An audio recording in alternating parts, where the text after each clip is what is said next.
This is my presentation on prosocial behavior. So, what does prosocial behavior mean? Well, as defined by Nancy Eisenberg and Paul H. Musin in their book Picture to the Side, prosocial behavior is in reference to voluntary actions that are intended to help or benefit another individual or group. While it's easy to confuse altruism and prosocial behavior is a pattern based off of consequences, rather than what altruism is, which we'll get into a little later. So, what purpose does prosocial behavior serve? Well, prosocial behavior can serve a role in numerous areas, including education, criminal law/justice, or even social work. It can help to understand philanthropies of an individual and a group, and this can help conjure practical implications between prosocial behavior and the real world. Are there any benefits to this type of behavior? Well, research has been done on prosocial behaviors, and it's been revealed that often prosocial people are happier, healthier, and are expected to live longer. And research has also concluded that people who aren't as prosocial feel guilty, and they may carry this throughout their life and into their elder ages and suffer psychologically because of it. Prosocial behavior has been described as contagious before, but it often goes unnoticed because it is common in society and people never really comment on it because of how, common it is. So, what's the history of prosocial behavior? Well, Edward O. Wilson was a biologist who began the field of sociology to study social behaviors in humans and animals.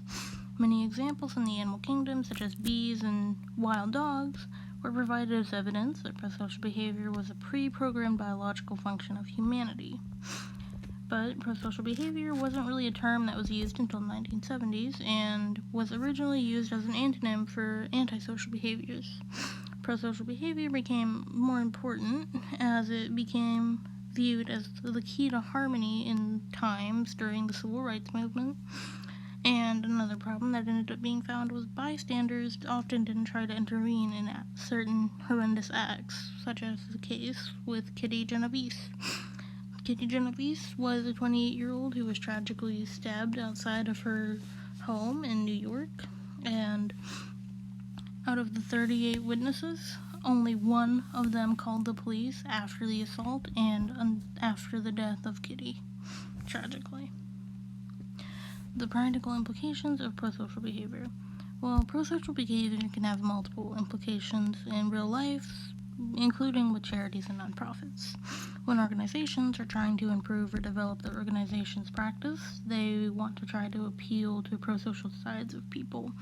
And when they are able to develop strategies to appeal to the side of people, they can then improve both financial resources and the available human resources that they have, meaning they will have more money to help their organization and also people to help them with it. Now, prosocial behavior and altruism.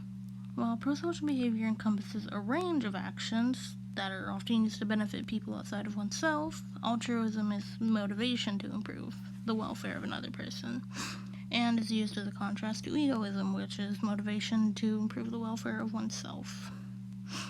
Prosocial behavior doesn't need to be motivated or influenced by altruism, and vice versa. They can exist without each other or with each other.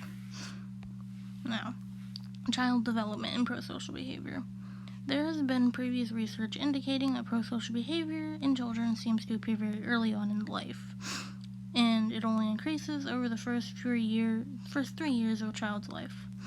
Concern for others is shown in the years of infancy often, and they show preferences to those who are more helpful as opposed to those who are not helpful and almost antagonistic in nature. Toddlers show signs of helping despite getting no reward, and children can make decisions fairly early on in life about what they think is fair, and they'll take this into account often. Now, promoting prosocial behaviors in classrooms. By using prosocial behaviors in classrooms, teachers can improve the learning outcomes for students. A study concluded that there was a correlation between improved scores of standardized testing and better grades with prosocial behaviors. Some things teachers could do is allow gratitude to truly flourish and blossom in a classroom, whether that involves writing down gratitudes in a journal or putting notes of gratitude on a bulletin board in the classroom for other students. Something else that can be encouraged is kindness in classrooms. And an easy way to achieve this is giving students real, genuine, authentic praise or compliments. And then, in turn, they might give these compliments to other students, and the cycle will continue. A final method that can be used is establishing empathy, which could be accomplished by having students share parts of their life that maybe are vulnerabilities or their dreams for the future. Seeing these parts of a classmate can often help some people find that they have some connection, or just help them simply empathize with people and learn to care about them. Now, factors influencing prosocial behaviors. There are many factors that can influence people acting in prosocial manners, such as when people that see nobody around to help somebody.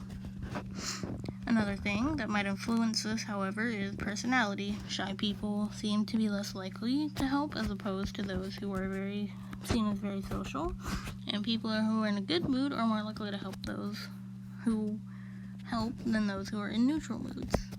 However, it has also been found that people who are in bad moods often may try to perform prosocial behaviors to feel better.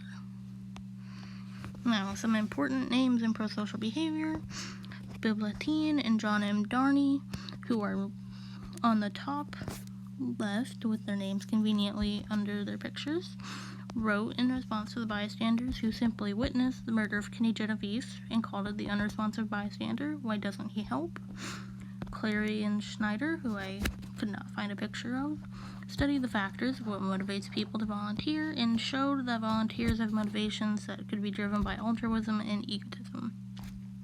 And Nancy Eisenberg, who is pictured on the bottom left, was a researcher who published research for prosocial behavior in children, and her book with Paul H. Musin was pictured in the first slide.